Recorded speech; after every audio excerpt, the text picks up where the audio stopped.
So Kathleen Kennedy, Lucasfilm, Disney, they never learn.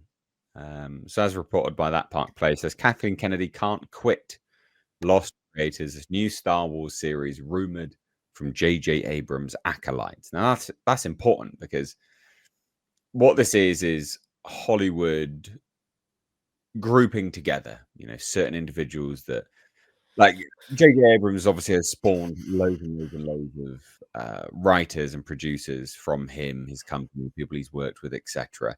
And they obviously will follow in his footsteps, right? And so this is more people like that. So it's that element of failing up more and more. Famously, the people who show run the Rings of Power were former J.J. Abrams acolytes, right?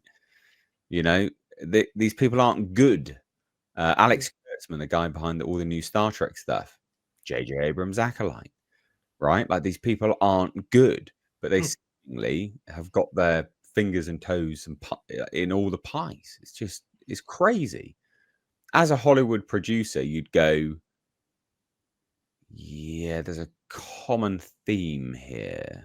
There's a common element here. Yep, no, let's not hire any of these people ever again. Obviously. So it says this: Lucasfilm and Kathleen Kennedy are reportedly turning once again to the same creative circle that has defined much of modern franchise storytelling, for better or worse, obviously. According to industry insider Jeff Snyder, Lost co-creator Colton Cuse and his son Nick Cuse are now rumored to be writing a new Star Wars series for Disney+.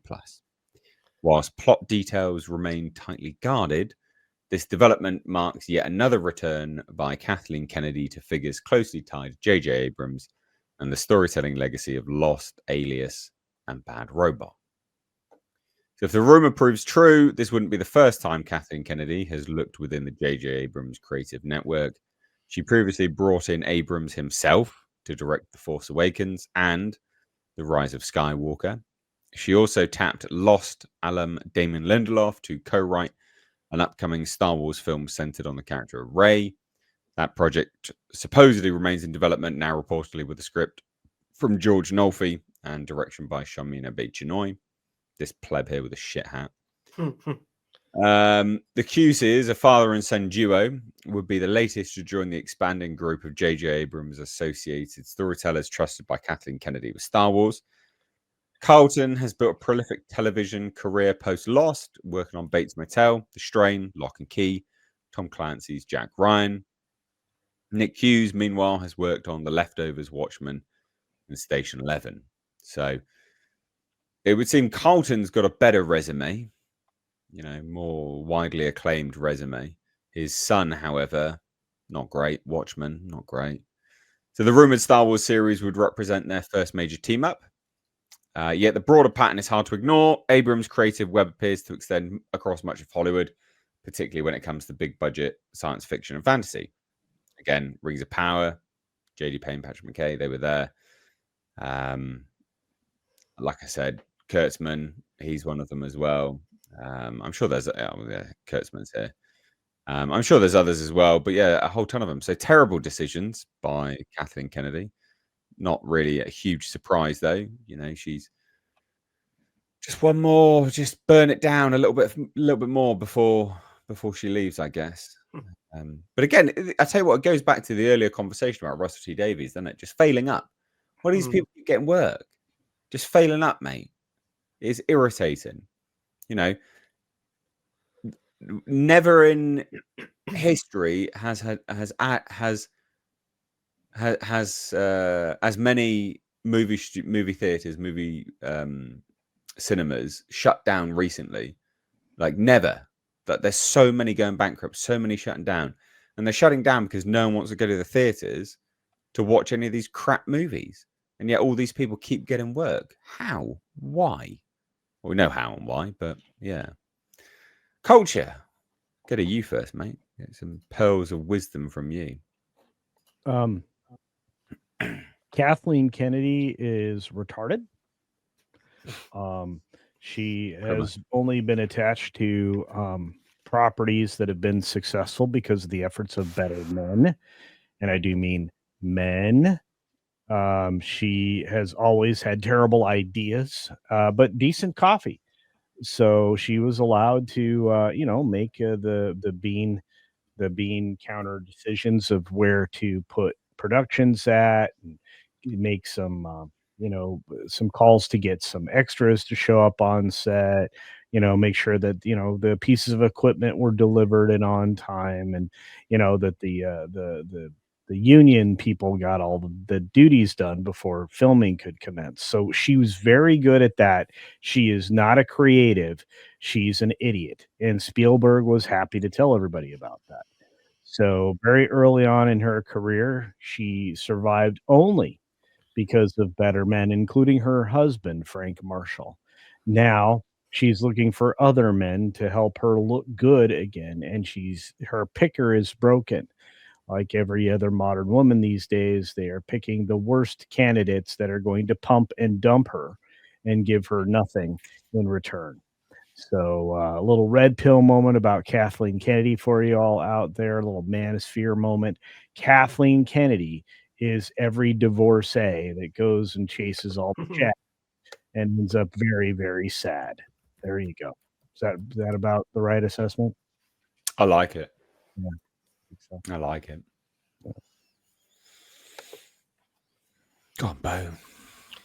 Well, I mean, obviously, yeah, I completely agree. She's a retarded person.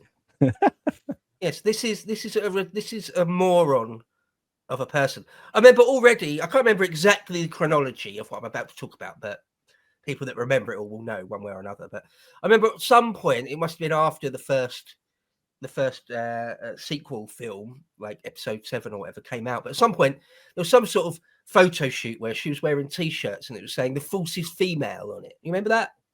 Yeah. You guys remember that? Oh yeah. And I remember thinking that's just a full stop on it for me, or that's just an exclamation mark on it for me. Already knew these people are insane ideologues, retards, subversive crap. But it couldn't be any more in your face. It couldn't be any more explicit that these are sort of terrible people. Yeah, not creatives, not interested in storytelling or building a character or building a universe or doing anything the fan base might like or anything like that. No, these are filth. These are scumbags. And the fact that it's been in the news for years and years on and off, isn't it? That she's going to get pushed out, she's going to leave, and she just still hasn't. Yeah, it's because just like Russell T Davies and Doctor Who and the BBC, it's because the true power brokers, the top brass, the people that hold the purse strings and make all the big decisions, they want it that way. They want it that way. That's the only conclusion you can come to. Well, again, I hope they enjoy their failure, because that's all it is. Just running these things into the ground. I mean, even the fan base, even people like Nick, are just they're done. They're done with it, right? I could feel his sort of his depression when he said a couple of times on here, we're barely going to make Star Wars content anymore. We're not anymore, because we're just done. It's over. We've said everything we're going to say about it. It is dead and has been for a while now. Yeah, well, okay, so that's done. That's now a fait accompli, right? It's dead. You've killed it. You've ruined it. So now the only thing left to do is, sort of watch the embers dwindle to absolutely nothing. That's the only thing left to do now. And well, I hope she's proud of herself. She'll go down in history as the person that presided over one of the all-time great franchises and destroyed it. Yeah. Turned something profitable into something that loses money. Well done. Yeah. Something which was quite literally the golden goose would just give out cash, just shit cash non-stop, because people would just buy it, and destroyed it. Well done. It was almost a difficult task. I mean, even after those prequels, I didn't mind episode 1 too much. That kid didn't completely ruin it. The pod race was good, right? Episode 2 was kind of crap. Episode 3 was kind of crap. But okay, all right, whatever. Now, going forward, episode 7, it was sort of difficult to drop the ball as hard as they did. let alone all the other stuff.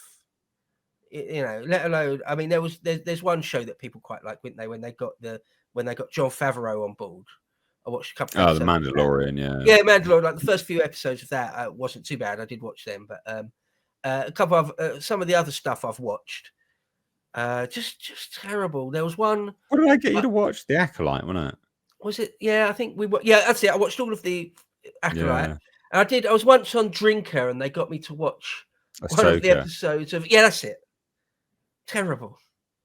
Just terrible. Just slow and boring and terrible, regardless of how slow the pace was. Just, yeah, it's sort of not easily done. You've got so much goodwill from the fan base still, right? Yeah. Even after episodes 7, 8, and 9, still a lot of people are prepared to keep giving it a chance, again and again and again. And it's just ruined. That's all it is, ruined. Yeah, they do. They have a habit of squandering goodwill, don't they? Yeah, movie studios. Well, I mean, it's got to be deliberate. It's yeah. So it's part of demoralization, I think, is that, you know, they keep pushing the boundaries non-stop. That must be a demoralization tactic. So, oh dear. Zombie Box Review says, rumor has it Kathleen Kennedy will be played by Pedro Pascal. yeah. I like that. But they're gonna black him up in post production, though. It's got to... yeah, got to get the diversity in there. Zombie Box also says, but Sparrow said she was leaving for the 86th time. This is a Kathleen Kennedy gate. There's people that spread false rumors, and that's what that's referencing. All right, cool. Let's move on from this. We've got some